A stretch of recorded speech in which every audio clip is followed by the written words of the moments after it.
Hello, everybody. Aldo J here. What is it, a Thursday night here in New Jersey? I hope you're all doing very well.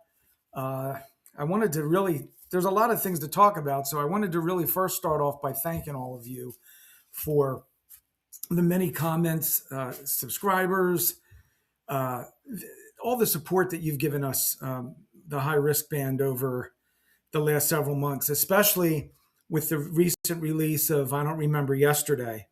Uh, and as you know, I also had a recent video release under my solo project, Aldo J, Now That You're Gone. That video was in support of the song. So a lot of you have replied to that and left some really nice comments. And I really appreciate that. And on behalf of the band, they certainly appreciate the love and again, the wonderful questions that you're asking. I think it's great. And I'd like to go through some of that today. First off, if you're, I don't even want to say the East Coast, but throughout the United States, we've been having tons of snow, right? Winter weather in Texas. I mean, wherever you are, please be safe. I know New Jersey, Delaware, the tri-state area, Philadelphia, Pennsylvania, they're digging out of snow, and they're expecting more this weekend. So wherever you are, be safe. Follow the laws. Nobody needs insurance premiums and claims. We all know everything is expensive today, and we want to be careful of that. Plus, our lives and our family certainly comes first. So, why am I making this video today? Well, I want to follow up. I did. I'm a little bit behind on some things, so I apologize to that. I did mention that we have a surprise, right? So yeah, there is something new cooking in the kitchen. In case you're wondering, what does that mean? Well, could it be a new song? Might be. Uh, all right, so maybe it is a new song. I can't tell you anything more about it right now. I want to build up to this. I want you to really start thinking, but I'll give you some hints as we go along today. So, starting off, one of the items up for bid is a funny or unexpected moment at rehearsal, recording sessions, or shows. This was something that somebody had asked me, and I thought I'd say that. Now, again, I probably would need 10 videos to go through all of this to give you some answers, but some things that have come to mind, and I even took notes to write them down so I wouldn't forget. Okay, the first bullet is we ran out of beer one night when we were recording our songs. Out of Control, I remember especially Hearts Collide, that particular session of recordings. We ran out of beer. How does that happen, right? So I remember in our basement in Woodcrest, Cherry Hill, we had a bar downstairs, a family bar, right? And I went down and I opened up the drawer, slid the drawer, and I saw there was a bottle of white Zinfandel. I don't believe it was opened. And there was some other stuff too, but we really, for the most part, weren't very hard drinkers. We were not like that. But, it was like, come on, guys, we're out of beer. So we started drinking white and Zinfandel. And I remember going, what is this? The Lawrence Welk show? It looks like champagne. I mean, that was funny. We had a blast with that particular one. It's one of those you had to be there. I think the guys are probably laughing when they remember that. The neighbors that I think this is funny in a way, only because maybe I didn't think it was funny then, but think about it. We're recording on the weekends primarily, but Friday nights till midnight, Saturday nights till midnight. People have parties and have bands hired, and the cops are called all the time. And I'm just surprised that the neighbors did not. They put up with it. And I kept wondering, why is that the case? And then I thought about it. I mean, they were very sympathetic because, my mom was a widow raising three kids. And then when she passed away in 1991, and we were doing our rehearsals roughly in 92 for the, albums, it was a joke because I'm like, I can't believe they didn't call the cops on us. So it's funny because I think about it today. I bet you that would not be the case today. How about during some recordings? Okay. So, all right. So a little hint. The upcoming release was written by Jim Castelli. Jim is one of our keyboard players, right? He kind of took over as a second rendition of Hygh Risque to basically help fill in the gap where I could be a little bit more doing guitar work, because a lot of songs I had to do both. I mean, I was always looking for an extra pair of hands to play licks, to play chords, and to play the piano. So sometimes that was difficult with songs like Hearts Collide, and and having Jim in the band, that was great. And he really, not only did he bring a lot of creativity, but Jim is the reason for this next song coming up, Jim Castelli. So during that recording of this song, all right, I'll give you a hint. So I hope you're listening to these hints. There was an orchestrated part, strings part, that, how do I say it? It was hilarious. Sorry, I just lost my screen there. When the orchestration part came on, when we were hearing the tape back, the playback, Mr. Castelli, who is now Dr. Castelli, I'll get to that too, started doing this. He goes, "Here come the angels." And we were all looking at him like he needed a straitjacket and a padded room. Like, what are you talking about? And then we realized that we're like, okay, this guy really needs help. But it was hilarious. And that was an inside joke from the band. It's funny. It's something that I remembered. I'm sure the rest of the band remembers it too. Here's another funny moment during recording. This same song, the new one that you're going to hear, I remember when we were recording it, my brother Steve, the drummer, he hit the cymbal so hard, okay, during the recording part, right before the guitar solo, which was me coming in to play the solo. Now, again, let me back up here a bit. We recorded this on a Fostex reel-to-reel tape, and we laid multi-tracks, obviously, starting with a single track for each instrument. And the first track laid down was the drums. And my brother was playing, after all the rehearsals of that particular, all the songs, but during that particular song, he would have to remember the song as it started out. Imagine playing drums to you're humming out the lyrics, or you're humming out the beat in your head, but there's no other instruments. I think Don was in there, Don White, our bass player, throwing in some bass lines just so that my brother could keep track. It's easier to do that. And then Don laid his bass down after the drums were recorded. But during that drum recording session, we were all there. I just remember my brother hitting the cymbal so hard. I was like, wow, that was really hard. But when we heard it back on the playback tape, it sounded like we entered the tomb of Samurai. It was like, whoosh. And we were like, I don't think this is going to go over well. So the big question was, my brother said to Matt Diortona, our recording engineer, "Matt, please tell me I don't have to record this whole track again." And he's like, yeah, just for that part. And I believe he did. He had to play the whole song over again. I mean, you could fill in certain things, but the technology then, although good, it's not as good as today, where you could do things differently, where you could punch a spot in and it's a little bit much more unnoticeable than it ever was in those days. But that was just hilarious. So, okay, I should talk. Okay, now we're going to come to me. The recording of Out of Control, I remember laying the rhythm guitar, not the solo part, but the rhythm guitar part. And I was sitting on one of our bar stools, kind of like I am now in this chair, high up. And I remember at the end of the track, I was done. I'm like, oh, I didn't make any mistakes. This is great. Well, I moved my arm right at the end. If you remember, the song ends, da-da-da-dun, da-da-da-dun. Well, that last da-da-da-dun, I moved my arm, or my leg slipped, whatever it was, off the stool, and my right picking hand grated against the strings, and it went blink. And I just saw Matt behind, the board there, looking and going, oh! And I went, what?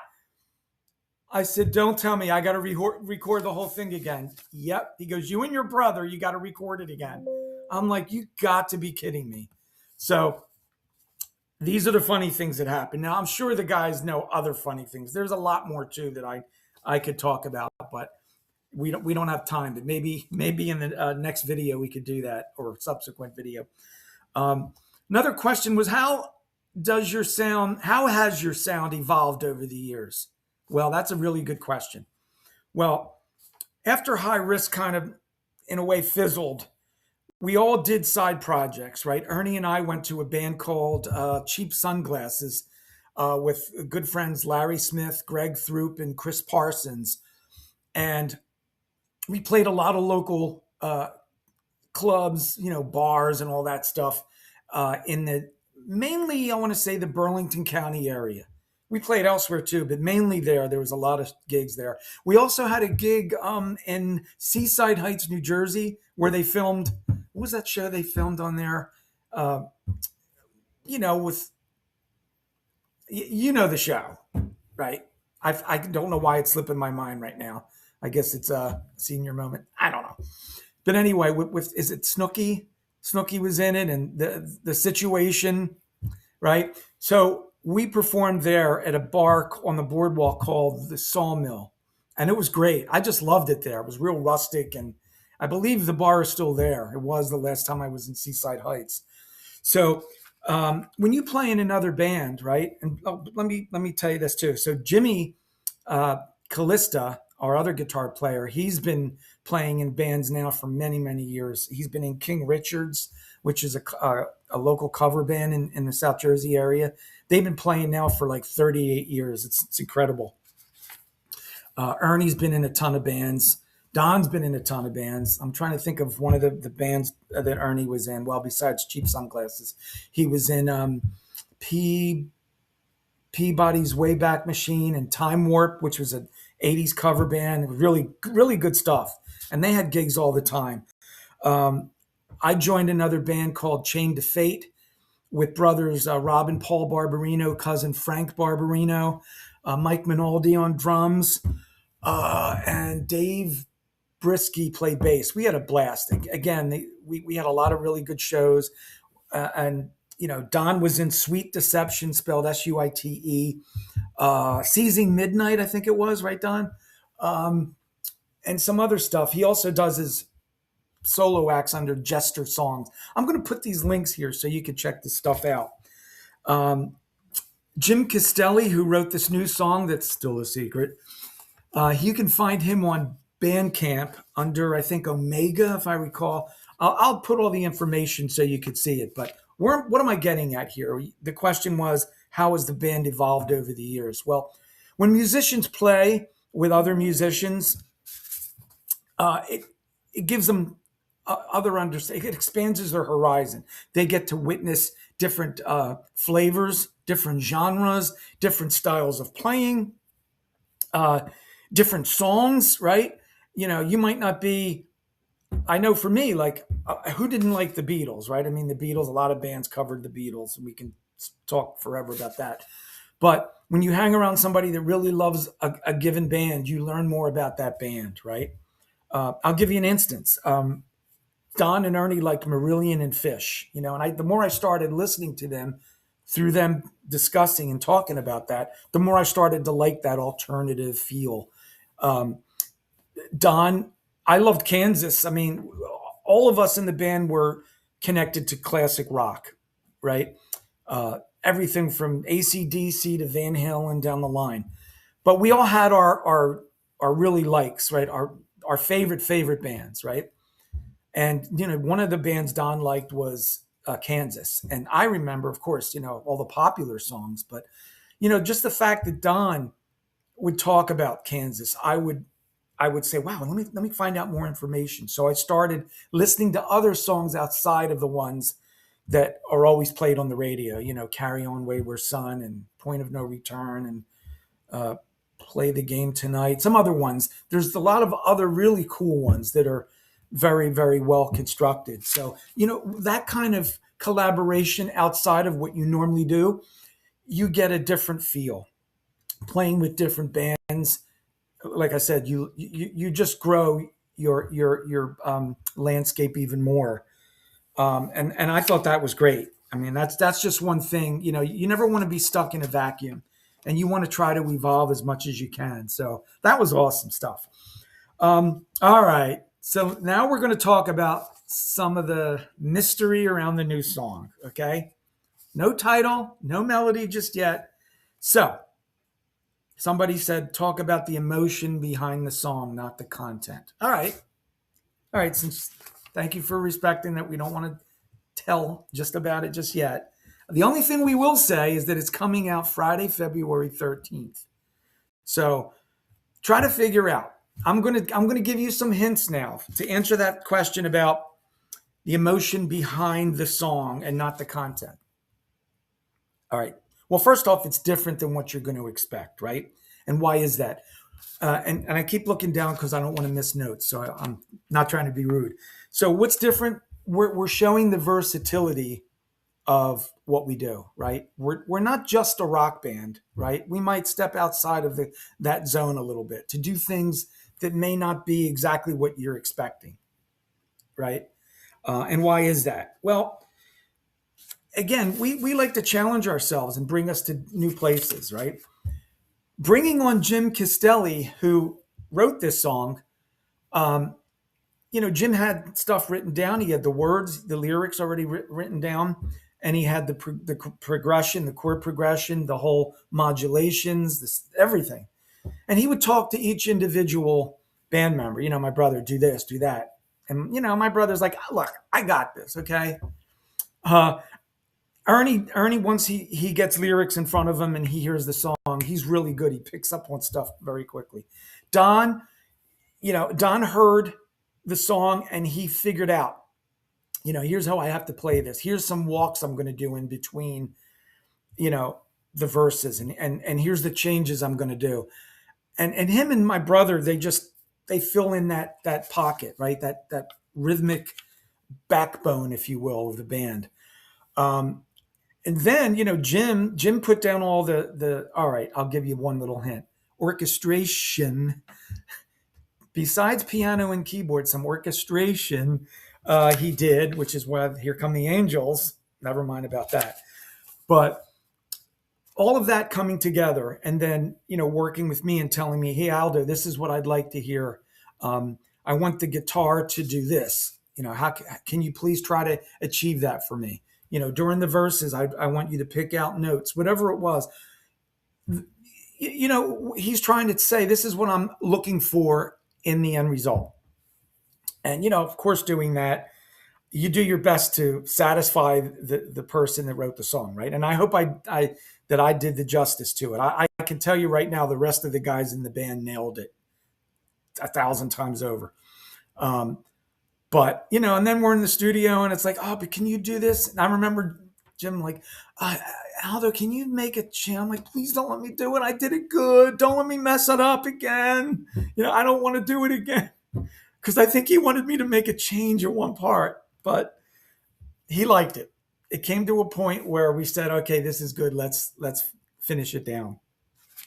So one thing I want to tell you, we put this out to European curators, right?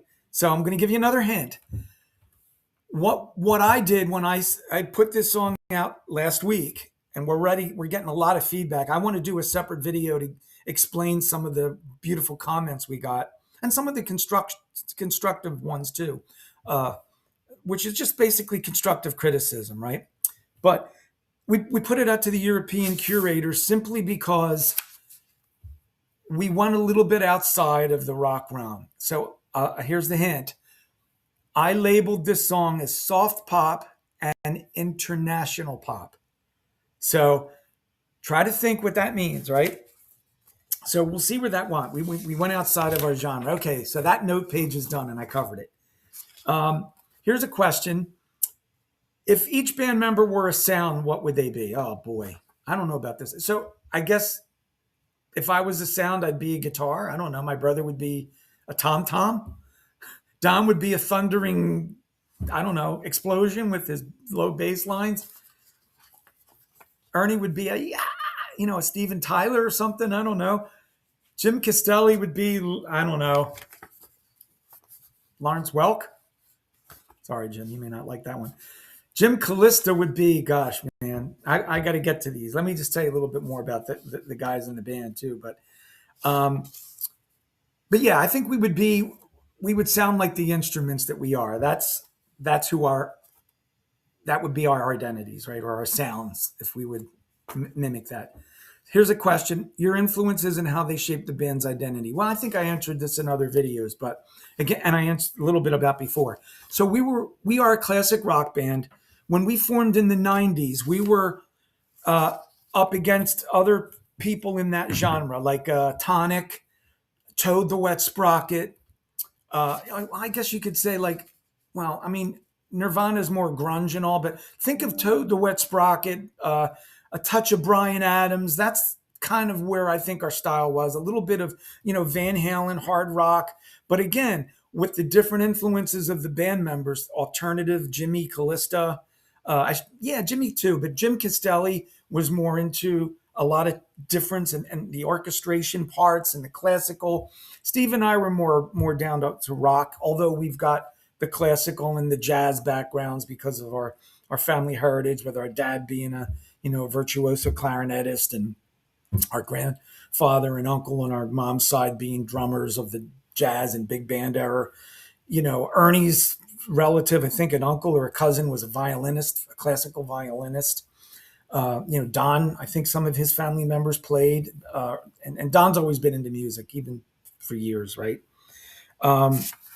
Jim Callista, Jim was a follower of my brother. They went to school, and he saw my brother perform in I think it was a talent show, and they became really good friends. Jim was always over our house, so he would watch Steve and I jam, and the next thing you know, he became the next American Idol. He really did. He went on to GIT, Guitar Institute of Technology, and when Jim had left, that was the big hole in the band, so to speak. Right now, I had to take over for a huge loss, and then we got Jim Castelli, who wrote this new song to fill in that blank. So there was a lot to deal with. So yeah, classic rock, I would say alternative rock.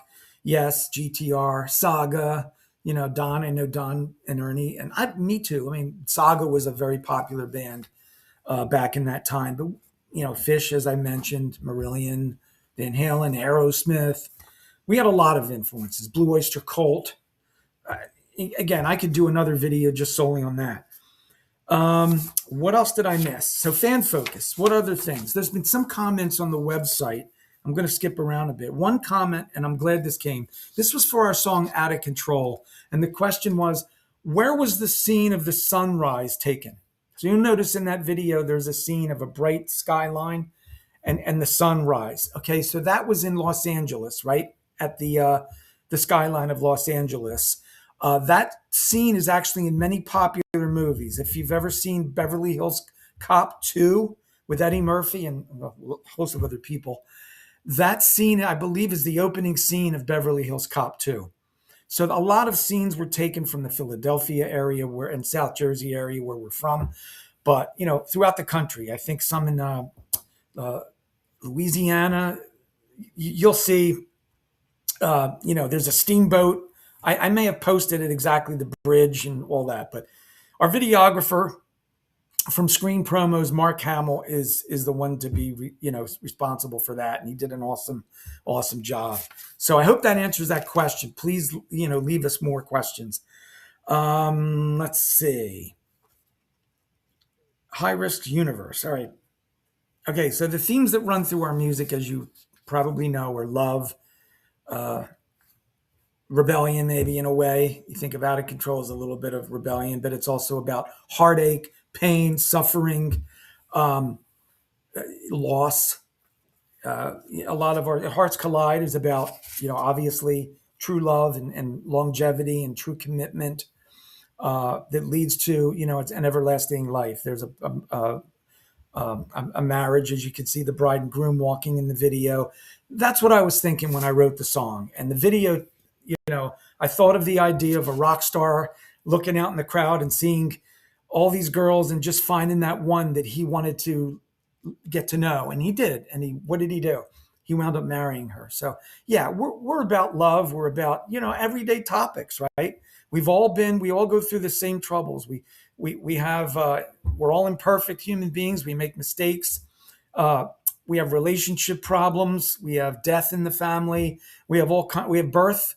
right? Births, we have weddings, we have all that stuff. So that's what we write about. We write about even true life experiences that have happened to us or what they've done to us emotionally. And we try to convey that in our songs. And hopefully we did. So finally, that's the theme. So the personalities, I'm going to go through and I'll talk more about this because we're starting to run out of time. But Ernie's our fearless leader, our vocalist. He's also multi-instrumentalist, plays guitar and drums and a lot of stuff. But, Ernie was the one that led the band, and he knew the right connections between him and Don, our bass player. Ernie was the one that really kept things together, and he had a structure, and that was really appreciated. Jim, Callista, like I said, he just awesome. He has great guitar licks. He was always working very closely to get a good sound, and he had very good ideas. The recent video of I Don't Remember Yesterday, him and Steve got together, and then Ernie jumped in and threw lyrics, and Don threw in a great bass solo, and bass line in throughout that. It's just awesome. Jim Castelli, who wrote our new song, he came on the scenes. He's very, very creative. He's actually a doctor of music, graduated from Rowan University, and he's a music teacher. Ernie's a music teacher. We come from that background, right? I do remember Don saying, do not keep the mic in front of Jim.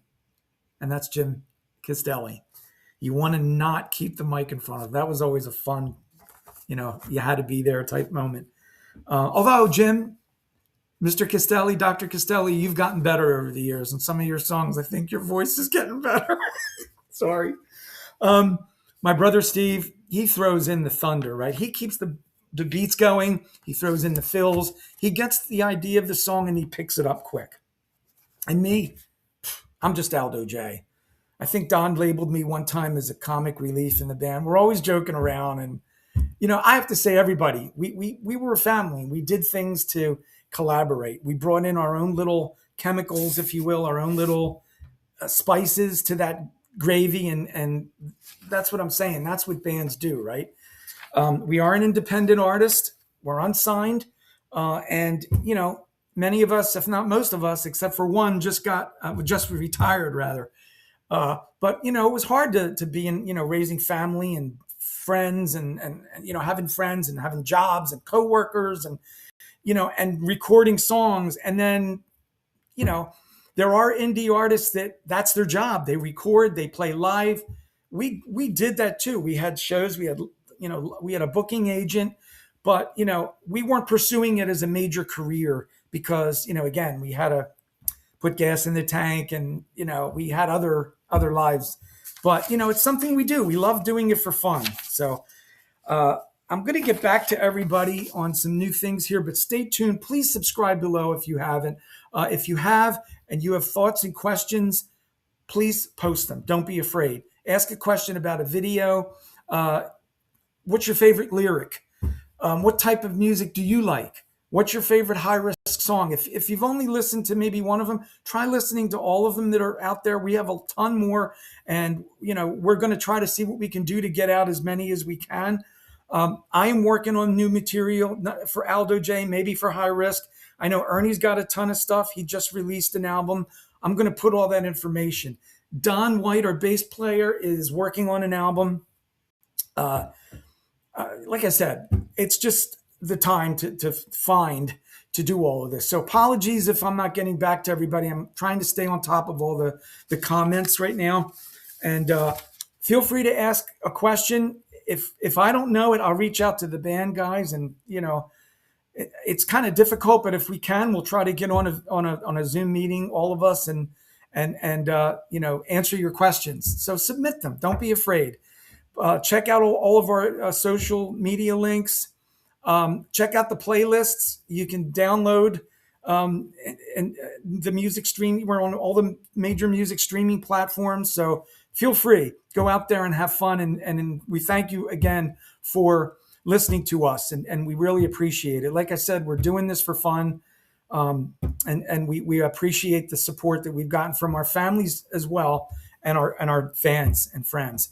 So with that, I want to wish everybody a good night. Please be safe. There's supposed to be more bad weather, I know, in the East Coast, but there might be throughout the country. So again, keep it well, be safe. All the love to you and your families, and stay tuned for more updates. Be good. Aldo J signing off.